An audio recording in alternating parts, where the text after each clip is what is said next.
Сәлеметсіздер ме, құрметті әріптестер және біздің бүлдіршін оқырмандарымыз. Көктал ауылдық кітапханасына шілде айында келіп түскен жаңа кітаптармен таныс болыңыздар. Алматы қаласындағы Аруна баспасынан жарық көрген, балаларға базарлық айдарымен шыққан Ұсқынсыз үйрек, Жоғалған доп және кішкентай маймыл ертегі кітаптары сіздер үшін.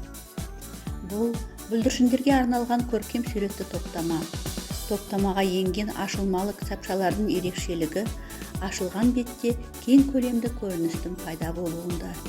Яғни кітап ішіндегі кейіпкерлерді шынайландыруға тырысуында. Кейіпкерлер қозғалмалы болып келеді. Мәселен, кітапты ашқанда олар қимылдайды. Осының бәрі кішкентай оқырмандардың кітапқа деген қызығушылығы мен ынтасын оятып, зейінін арттырады. Эстетикалық талғамын қалыптастырады. Әдемілік пен әсемдік сезімдерін оятады. Тілін байытып, қиялын дамытады.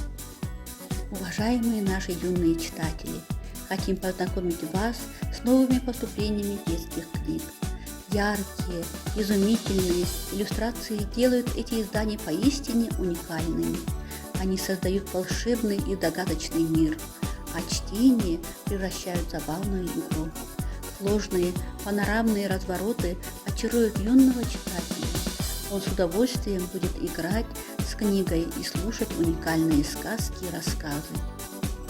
Құрметті кітапханамыздың жас оқырмандары, жазғы демалыс кезінде кітапханада бос уақыттарыңызды өткізуге шақырамыз. Келіңіздер, жаңа түскен осындай тамаша басылымдармен танысып оқыңыздар.